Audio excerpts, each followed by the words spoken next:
옛날 깊고 울창한 숲속에 하루라는 소녀가 살고 있었습니다. 하루는 어린 시절부터 숲과 함께 자랐습니다. 그녀의 부모는 숲의 관리인으로 숲을 보호하고 자연과 조화를 이루며 살았습니다. 숲은 하루에게 단순한 자연이 아니라 가족처럼 소중한 존재였고 그녀의 삶의 중심이었습니다. 하지만 하루에게 숲은 단지 아름다운 곳만은 아니었습니다.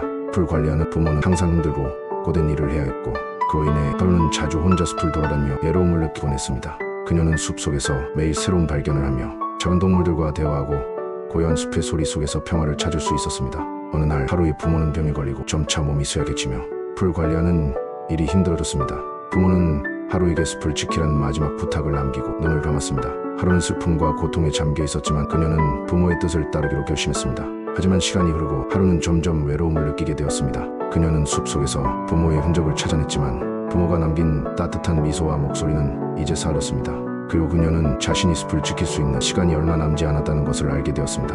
어느 날 하루는 숲속에서 걷다가 무언가 반짝이는 것을 발견했습니다. 그것은 바로 부모님이 남긴 오래된 나무 상자였습니다. 상자를 열어본 하루는 안에 편지 한 통이 들어있는 것을 보았습니다. 편지는 부모님이 남긴 마지막 말이었습니다. 사랑하는 하루야, 내가 자라면서 이 숲을 얼마나 아끼고 사랑했는지 잘 알고 있어.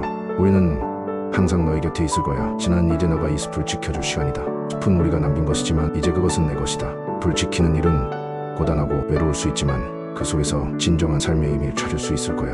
우리가 내가 자랑스러운 존재로 자라길 바랐듯이 또 내가 자랑스러워할 것이다. 하루는 그 편지를 읽고 눈물을 흘렸습니다. 부모님이 떠난 이후로 그녀는 항상 혼자 숲을 지키는 것이 너무 힘들고 버거웠지만 부모님의 마지막 말을 떠올리며 마음을 다잡았습니다. 시간이 흘러 그는 점차 몸이 약해지기 시작했습니다. 숲의 아름다움을 지키기 위한 그녀의 노력이 점점 힘들어졌고 결국 하루는 마지막 숨을 거두기 전 숲속에서 자신만의 작은 묘지를 만들었습니다. 그녀는 숲의 가장 큰 나무 아래에 자신의 이름을 새긴 작은 비석을 세웠고 그 자리에 앉아 잠들었습니다. 그날 밤 숲은 고요하게 잠들었지만 이상하게도 숲의 나무들이 서로를 위로하는 듯한 소리를 냈습니다. 마치 하루가 떠나기 전에 숲이 마지막으로 그녀에게 감사와 사랑을 전하는 것처럼 느껴졌습니다. 이른 아침 숲속에는 하루의 모습이 떠난 자리에서 아름다운 꽃이 피어났습니다. 그 꽃은 마치 하루의 사랑과 희생을 기리는 듯한 아름다움을 간직하고 있었습니다. 하루가 떠난 후 마을 사람들은 그녀의 용기와 희생을 기억하기 시작했습니다. 숲은 여전히 평화롭고 아름다운 장소였고 사람들은 그곳을 하루의 영원히 살아있는 곳으로 생각하게 되었습니다.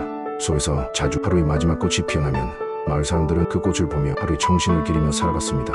숲은 여전히 그 자리에 있었습니다. 하루의 사랑과 희생이 숲속에 스며들었고 그 숲은 이제 더 이상 외로운 곳이 아니었습니다. 하루가 남긴 편지와 꽃, 그리고 숲속의 나무들이 마을 사람들에게 전하는 교훈은 그 어떤 것보다도 강력한 기억으로 남았습니다.